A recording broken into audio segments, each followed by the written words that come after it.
Bienvenue sur Feedback, le podcast autour du management et du leadership. Je suis Elodie, manager depuis 14 ans, et ma mission, c'est d'aider les salariés et entrepreneurs à prendre confiance en elles pour manager sereinement leur équipe. Alors si toi aussi tu es convaincu qu'on peut avoir un management bienveillant et un leadership affirmé sans écraser les autres, abonne-toi. Tu trouveras ici tous mes conseils et retours d'expérience pour t'aider à devenir une des leaders de demain. Je te souhaite une agréable écoute. Hello à toi et bienvenue dans Feedback, le podcast dédié aux femmes managers pour gérer son équipe avec confiance et sérénité. Alors aujourd'hui, on va parler motivation, car oui, les coups de mou, ça arrive, et beaucoup plus souvent qu'on ne le croit. Alors avant de rentrer dans le vif du sujet, si jamais tu aimes Feedback et les conseils et les interviews que je te mets à disposition, franchement, prends quelques secondes pour donner une note 5 étoiles au podcast. Si tu es sur Spotify, tu peux directement le faire en cliquant sur la vignette, sur l'image de mon podcast en fait. Là, tu montes tout en haut et tu verras sous le bouton s'abonner ou abonner si jamais tu es déjà abonné. Si c'est pas le cas, je t'invite vite à le faire. Tu trouveras en fait un bouton où tu pourras mettre 5 étoiles. Si jamais tu es sur Apple Podcast, pareil, tu cliques sur l'image et là par contre au lieu de monter tout en haut, tu descends cette fois-ci et là tout en bas des épisodes, tu auras un endroit pour laisser un commentaire et une note 5 étoiles parce que bien évidemment, j'attends pas autre chose de ta part. En fait, pourquoi je te demande ça? Parce que ça va permettre de faire connaître le podcast à encore plus de gens. Ça augmente ma visibilité et ça m'encourage aussi à continuer à produire ce contenu parce que je sais que j'ai d'excellents retours sur les épisodes. Mais voilà, et un petit commentaire, une petite note, ça fait toujours plaisir. Donc je compte sur toi pour faire cette action si tu ne l'as pas déjà fait. Maintenant que ça c'est dit et posé, on va passer aux choses sérieuses et parler motivation. Du coup, j'avais envie de te donner une liste de 15 astuces. Je sais que tout le monde adore les listes. Donc voilà, là, t'as tout qui est livré sur un plateau pour retrouver de la motivation dans ton quotidien de manager, mais aussi dans ta vie tout court. J'espère en fait que ça va être un petit coup de boost, celui qu'il fallait pour que tu puisses repartir du bon pied. Et si jamais, t'as une phase de down, n'hésite pas à réécouter cet épisode pour repartir sur une bonne énergie, une good vibe. C'est vraiment l'objectif du jour. Alors déjà, les premières actions que tu peux mettre en place, il y en a 3 pour ça, 3 astuces. Tout simplement, je vais les mettre dans la catégorie le fait de passer à l'action, en utilisant le principe de complétion. En fait, notre cerveau, il adore quand on finit des choses. Le fait de finir des tâches, ça va vraiment libérer de la charge mentale au niveau de ton cerveau. C'est pour ça que c'est important de faire des to-do list et de cocher, tout ce genre de choses. La première astuce, déjà, que je te conseille, c'est tout simplement de finir une tâche que t'arrêtes pas de remettre à plus tard. Oui, on procrastine, on fait tous ça. Et en fait, il y a rien de plus grand que ce sentiment d'accomplissement et de fierté quand on finit quelque chose qu'on repoussait depuis longtemps. Moi, mon astuce, je te la partage, c'est de me récompenser quand je fais ce genre de choses, genre avec un petit carré de chocolat. Oui, je suis quelqu'un de très gourmande, donc il faut bien que je trouve des récompenses à la hauteur de mes petits plaisirs. Donc moi, dès que je fais un truc vraiment que j'ai pas du tout envie de faire et que je repousse depuis très longtemps, eh bien, ma récompense, c'est un petit carré de chocolat à la fin. On utilise toutes les astuces possibles. Le deuxième conseil que j'ai envie de te donner pour passer à l'action, c'est de travailler sur une petite tâche qui te rapproche, qui te permet d'avancer sur un objectif plus large. En fait, le principal problème quand on est manager, c'est qu'on court de partout. On est en mode pompier. Et en fait, à la fin de la journée, on se dit souvent, je suis sûre que tu t'es dit cette phrase, mais c'est pas possible. Aujourd'hui, j'ai pas eu l'impression d'avancer. Pourquoi? Parce qu'au final, on fait quand même des choses dans notre journée. Pourquoi est-ce qu'on se dit ça? Tout simplement parce qu'on n'a pas avancé sur nos tâches stratégiques, nos tâches de fond. On ne fait que des urgences. Donc l'idée, en fait, pour te remotiver, c'est d'avancer sur ce genre de tâches, d'objectifs stratégiques, et donc de faire le plus petit pas que tu peux faire, qui peut te permettre d'avancer sur ces éléments-là. Et là, tu auras vraiment l'impression d'avoir fait quelque chose dans ta journée, tu auras ce fameux sentiment d'accomplissement. La troisième astuce qui est dans cet aspect du fait de passer à l'action, c'est de peut-être écrire 3 tâches simples que tu souhaites accomplir aujourd'hui. 3, juste 3, pas 5 ni 1, 3 tâches que tu te fixes dans la journée. Et une fois que tu les as fait, fais ce geste jouissif de les rayer de ta to-do list. Oui, le cerveau adore ce genre de choses. C'est pas pour rien que les to-do list, si jamais tu es fan de ça, ce geste-là de rayer, de cocher la case devant, oui, ça amène un petit shoot à ton cerveau, un petit shoot de, alors je sais pas si c'est de la dopamine ou de l'adrénaline, je pense plutôt de la dopamine, d'avoir accompli quelque chose. Moi, perso, je rajoute même encore autre chose derrière, c'est que je m'auto-félicite. Et ça m'arrive de parler tout seul et de me dire « Ouais, bien joué, Hello, bon travail. Ouais, je sais, c'est parfois ridicule. Je me dis, heureusement que je suis tout seul dans mon bureau. Mais franchement, ça fonctionne. Le fait de s'auto-féliciter, ça fonctionne. Ça, c'était les 3 astuces sur le fait pour se motiver, il faut déjà passer à l'action. Ensuite, pour retrouver la motivation, ça peut passer aussi par le fait de s'accorder une pause, de faire un pas de recul et de se rendre compte que les choses, en fait, ne sont pas si catastrophiques que ça. Dans cette catégorie-là, du coup, mon 4e conseil, ça serait de te concentrer sur le factuel, sur les faits. Prends du recul et regarde-la d'un point de vue purement objectif. Qu'as-tu réalisé jusqu'ici ? Et au final, même quand on a l'impression de pas avoir fait grand-chose, de galérer, il y a rien qui va, c'est pas noir à 100%. Il y a forcément des choses positives et t'as forcément réalisé des choses. Donc, fais un petit pas de recul, prends 5 minutes pour le faire, ça te fait faire une pause et vraiment de tout poser à plat. La 5e astuce que j'ai envie de te donner, pareil dans le sens de prendre du recul, c'est de parler à un ami, à une consoeur, un confrère, pour avoir un point de vue un peu différent de la situation et éventuellement avoir des conseils pour aller de l'avant. C'est pas juste plaindre, c'est pouvoir avoir un œil extérieur. Et franchement, ça peut aussi faire du bien quand on a du mal à sortir la tête du brouillard. Une autre astuce que j'ai envie de te donner, quand on dit de faire une pause, c'est de la faire vraiment. Et pour ça, prends une demi-journée, une journée entière, un week-end prolongé, je ne sais pas, mais en tout cas du temps pour te détendre et ne pas du tout travailler et arrêter de penser au boulot. Le but, c'est de déconnecter pour revenir encore plus fort après. Je sais que c'est pas évident, on n'a pas envie de le faire, mais vraiment, faire une pause, c'est nécessaire. Si je dois juste te donner mon exemple personnel, au mois de février, j'ai relancé Manager 360 et en fait, j'avais programmé mes vacances après le lancement depuis longtemps. Je suis partie à Rome et en fait, si j'avais pas programmé ces vacances, je me serais pas arrêtée. Or, ces vacances m'ont vraiment fait du bien, ça m'a permis de déconnecter, de revenir encore plus en forme, avec encore plus d'idées, d'être beaucoup plus productive au travail. Alors que si les billets n'avaient pas été réservés, je serais pas partie en vacances et au final, j'aurais peut-être traîné une fatigue encore plus longtemps et j'aurais perdu de l'énergie, du temps sur pas mal de tâches. Donc vraiment, prendre du recul, c'est pas juste s'arrêter 5 minutes. Des fois, on a vraiment besoin de faire un vrai break, de prendre du temps pour soi. Et ça passe par poser des congés. La 7e astuce, sur le fait de arrêter de penser au boulot et de s'accorder des pauses, c'est de faire du sport ou de faire de l'exercice.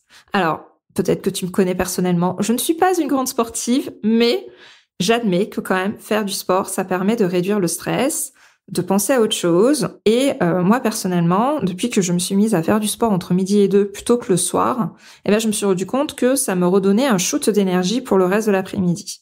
Donc vraiment, oui, on n'a pas envie de faire du sport quand on est fatigué, quand on n'est pas motivé. C'est sûr, il faut trouver de la motivation pour faire du sport. Mais les effets, les bienfaits sont tellement positifs que franchement, c'est une astuce, moi, que maintenant, je mets en place beaucoup plus souvent qu'avant et j'en vois vraiment les bienfaits, donc c'est pour ça que je te la donne. Donc là, on a vu, pour retrouver de la motivation, on a vu qu'il fallait passer à l'action, qu'il fallait faire des pauses, mais il faut aussi trier. Il faut mettre de l'ordre, en fait, dans sa vie, qu'elle soit personnelle ou professionnelle, pour pouvoir mettre de l'ordre dans son cerveau et le rendre moins flou et encombré. Alors, je ne suis pas une spécialiste de ce que raconte Marie Kondo, mais je pense que c'est un peu ça la philosophie qu'elle transmet dans tout ce qu'elle a construit. Ranger son environnement permet de ranger son cerveau. Alors, le 8e conseil que je peux te donner du coup, c'est de faire une liste, déjà, de ce qui t'inquiète ou qui te génère du stress dans ton travail. Et là, de faire 2 colonnes, de réfléchir à ce que tu peux contrôler et d'essayer de lâcher prise sur ce que tu ne peux pas contrôler. Et du coup, de passer à l'action sur ce que tu contrôles. C'est-à-dire, les éléments sur lesquels tu as vraiment une possibilité d'agir, c'est tes réactions, tes comportements, tes actions. Par exemple, si tu as quelqu'un vraiment qui te pose problème dans ton équipe, qui râle tout le temps, qui a pas envie de travailler avec toi, plutôt que de perdre de l'énergie à essayer de ramener cette personne derrière toi, concentre-toi sur les personnes qui sont hyper contentes de travailler avec toi, de faire partie de ton équipe, de t'avoir comme manager. Pareil, tu peux te concentrer plutôt sur des résultats, sur un dossier client, sur certaines tâches, plutôt que de passer du temps au niveau des commérages qu'il y a dans ton entreprise et d'avoir cet état d'esprit négatif autour de toi. Concentre-toi vraiment sur ce que tu peux contrôler. Tes comportements, tes réactions, tes actions. Et en fait, je le mets dans la catégorie trier, parce que oui, tu peux carrément trier et enlever de ton cerveau tout ce que tu ne peux pas contrôler. Forcément, en 9e conseil, ce que je vais te donner, c'est de ranger ton bureau pour réduire ton stress et améliorer ta productivité. Et là, je parle de ton bureau physique, mais aussi du bureau de ton ordi, ton écran d'accueil. Là où tu sais, il y a 46 000 fichiers ou dossiers qui traînent. Vraiment, juste le fait de ranger ça, ça va te faire énormément de bien. Et c'est une bordélique qui te dit ça. Vraiment. Et du coup, le conseil suivant, c'est de trier et déchirer les papiers dont tu te sers plus. Les stylos usagés, par exemple, les cahiers ou les to-do list qui sont remplis à ras-bord et que non, tu ne reviendras jamais dessus. C'est pas vrai. Tu prendras jamais le temps de relire des notes que tu avais prises il y a 1 an ou 2 ans. Jamais. Donc, tu fais le tri. Voilà, tout ce que tu peux trier comme papier, comme stylo, comme truc qui peut traîner sur ton bureau physique. Et pareil, profites-en aussi pour trier ton bureau et mettre à la poubelle tous les fichiers ou dossiers dont tu ne sers plus. Profites-en aussi pour trier ton dossier de téléchargement, qui est certainement rempli à ras-bord. Oui, et certainement quand tu l'ouvres et que tu cherches quelque chose dedans, tu pètes un plomb parce qu'il y a beaucoup trop de choses. Ça peut vraiment t'aider à retrouver de la motivation.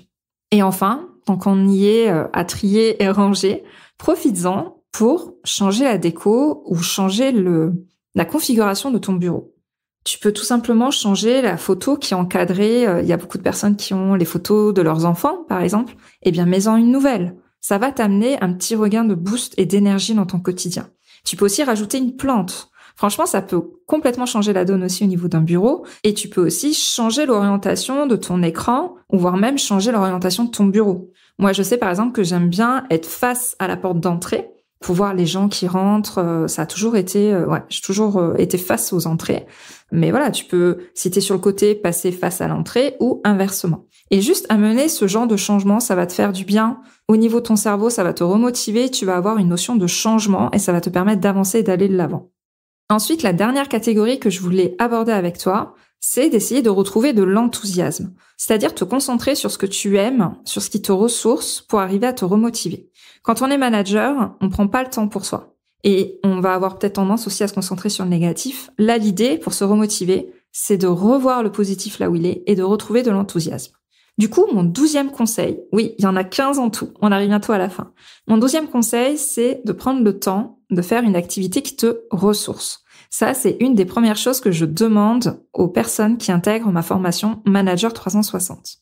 Ça peut être une balade dans la nature, ça peut être le fait de jouer ou de faire une activité avec ses enfants, ça peut être le fait de lézarder au soleil, de prendre un bon bouquin, un bain, peu importe, mais de prendre du temps pour toi et de prendre du temps de faire une activité que tu n'as pas fait depuis longtemps.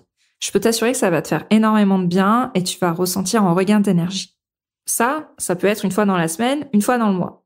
Mais là, ce qui nous intéresse, c'est aussi de retrouver la motivation dans ton quotidien de manager. Donc là, mon 13e conseil, c'est de prévoir des tâches dans ta journée, des tâches que tu adores faire, hormis discuter à la machine à café. Les tâches que tu adores faire, moi par exemple, j'adore les fichiers Excel. J'adore construire des fichiers Excel. C'est ma passion. Je suis une ancienne contrôleuse de gestion, ceci explique cela. Mais quand j'avais des moments où voilà, j'étais pas motivée, j'étais en phase de down, eh bien bosser sur des fichiers Excel, c'est quelque chose, j'étais en mode automatique, mais ça me ressourçait. Donc, essaye de réfléchir aux tâches qui te font plaisir et qui t'animent au quotidien et essaye d'en glisser toujours une ou deux dans ta journée de manager. Mon conseil numéro 14, maintenant, c'est de célébrer tes réussites. Comment est-ce qu'on fait ça? C'est en fait de prendre le temps de lister sur un papier au moins 30 choses que tu as accomplies dans ta vie. C'est ma coach qui m'a demandé de faire ça. C'est difficile d'en trouver 30, mais je peux t'assurer qu'on en trouve. 30 choses que tu as accomplies dans ta vie, que ça soit pro ou perso. Et je peux t'assurer que notre cerveau a tendance à oublier les choses qu'on a accomplies. Et ça va te permettre de reprendre confiance en toi, pareil, de te dire « Waouh, mais j'ai déjà accompli tout ça dans ma vie » et ça va te permettre d'aller de l'avant. C'est un conseil que je te donne pour toi, mais c'est important en fait de célébrer les réussites et ce qu'on accomplit. Et en tant que manager, là je fais une parenthèse, c'est important aussi que tu les célèbres avec ton équipe quand ils réalisent quelque chose. C'est important de marquer le coup pour les réussites de tes collaborateurs. Dernier conseil, le conseil numéro 15. Je t'invite à faire un bilan en fin de journée et ou en fin de semaine, pareil, pour célébrer tout ce que tu auras fait. Cultiver la gratitude, c'est important. Se concentrer sur le positif est important. Il n'y a pas que des choses qui se passent mal, il y a aussi des choses qui se passent bien. Et là, pareil, notre cerveau a tendance à le mettre de côté pour se concentrer sur le négatif. Et du coup, faire un bilan à la journée ou faire un bilan à la semaine. Moi, en tout cas, je le fais maintenant à la semaine. Et c'est une habitude que j'ai prise depuis janvier 2023. Et vraiment, Ça a changé ma façon de voir les choses dans mon travail. Ouais, on prend le temps de se rendre compte de tout ce qu'on a fait, de tout ce qu'on a accompli. Et vraiment, il y a ce sentiment de gratitude qui apparaît au fur et à mesure qu'on fait ses bilans à la semaine ou à la journée. Je t'ai dit qu'il y avait 15 conseils ou astuces pour te remotiver dans ton quotidien, mais j'ai décidé de t'en donner 3 supplémentaires. Là, on va aller au step d'après, on va aller au stade supérieur, c'est d'essayer de faire des choses différentes pour te remotiver et te réinventer. Oui, carrément, te réinventer. Alors, mon premier conseil bonus, c'est de sortir de ta zone de confort et de faire quelque chose que tu n'as jamais tenté auparavant. Par exemple, si t'as jamais osé participer en réunion, si t'as jamais osé prendre la parole, par exemple, dans un codir, dans un comex, tente, vas-y, ose-le, fais-le. Tu vas voir que tu vas être super fier de l'avoir fait. Là, je te parle d'un exemple professionnel, mais ça peut être aussi quelque chose de personnel. Par exemple, moi, je me suis fixé comme objectif de tenter la plongée sous-marine lors de mes prochaines vacances. C'est quelque chose que j'ai fait juste en piscine, quand j'étais ado, mais le fait de me mettre un nouveau défi, ça m'a amené un boost de positif et de motivation que je pensais pas ressentir, tout simplement. Donc, vraiment, essaye de faire des choses que t'as pas l'habitude de faire, qui te sortent de ta zone de confort. Deuxième conseil bonus. Essaye de rencontrer de nouvelles personnes. J'aime beaucoup la phrase qui dit qu'on est la moyenne des 5 personnes qui nous entourent. Peut-être que tu n'as pas un environnement autour de toi qui te porte vers le haut. Donc, je t'invite à rencontrer de nouvelles personnes. Je t'invite à le faire même si tu as un super environnement, des super potes, des super collègues et que tout se passe bien. C'est toujours enrichissant de cultiver son réseau. Et même si tu n'en as pas, tu peux commencer à t'en créer un. Alors, LinkedIn est parfait pour ça. Et d'ailleurs, on va avoir bientôt une interview de quelqu'un qui va t'expliquer comment se créer un réseau sur LinkedIn. Une interview ultra riche et intéressante. Mais tu peux aussi proposer des cafés visio à des personnes qui t'inspirent. Ou alors, tu peux aussi t'inscrire à des activités sur des sites comme Meetup pour rencontrer des gens qui ont une passion commune avec toi ou qui peuvent travailler dans le même secteur d'activité. Vraiment, n'hésite pas à rencontrer et à te nourrir d'autres personnes, de rencontrer de nouvelles personnes. C'est hyper enrichissant. L'humain est un animal social à la base et c'est moi en tant qu'introvertie qui dis ça. Même si j'aime bien avoir des activités seule, je me rends compte que j'adore rencontrer de nouvelles personnes et vraiment se créer un réseau, rencontrer de nouvelles personnes et s'entourer de personnes qui nous tirent vers le haut est quelque chose qui va te permettre de te remotiver. Et enfin, la dernière astuce bonus et la dernière astuce tout court, c'est de briser tes schémas routiniers. C'est démotivant de faire tous les jours la même chose, de faire des choses en automatique. Les routines sont importantes, mais des fois, il y a vraiment des éléments qui sont beaucoup trop routiniers, beaucoup trop dans nos habitudes. Je t'invite donc à changer certaines habitudes. Tu peux, par exemple, changer de bureau. Au lieu de travailler dans ton bureau ou dans ton open space, tu peux décider de travailler une demi-journée par semaine dans une salle de réunion qui est disponible. Ça peut être une possibilité. Ça peut faire du télétravail de temps en temps. Tu verras que tu auras une productivité qui va être décuplée si jamais t'as pas trop l'habitude de travailler en télétravail. Ça fait beaucoup de fois le mot travail, mais on va rester sur ça. Tu peux aussi décider de temps en temps de déjeuner au resto avec des collègues. Ça peut être aussi, d'un point de vue personnel, changer d'endroit, là où tu te balades d'habitude, d'aller visiter un autre lieu. Ça peut être aussi, moi j'adore la lecture physique, mais ça peut être te laisser tenter par un livre audio. Voilà, tout ce genre d'habitude, essaye de réfléchir comment est-ce que tu peux faire différemment pour une fois. Ça va te sortir de ta zone de confort, ça va te, passer de la lecture par les yeux à de la lecture audio, mais on fait travailler un sens différent et on se rend compte les phrases, les histoires ont un impact différent. Donc vraiment, essaye, différentes choses. En tout, je t'ai donné 18 astuces. J'espère que tu vas en utiliser au moins 3. Vraiment, je t'invite à ça. Et n'hésite pas à revenir sur cet épisode si jamais tu as un coup de mou. Il est vraiment là pour te redonner un boost de motivation et les meilleures astuces pour aller de l'avant et continuer à avancer dans ton rôle de manager. Je te remercie pour ton écoute et je te dis à la semaine prochaine. Je te remercie d'avoir écouté cet épisode jusqu'au bout. Si tu l'as apprécié, je t'invite à t'abonner sur ta plateforme préférée et à me laisser un commentaire 5 étoiles. On se retrouve au prochain épisode pour parler management et leadership.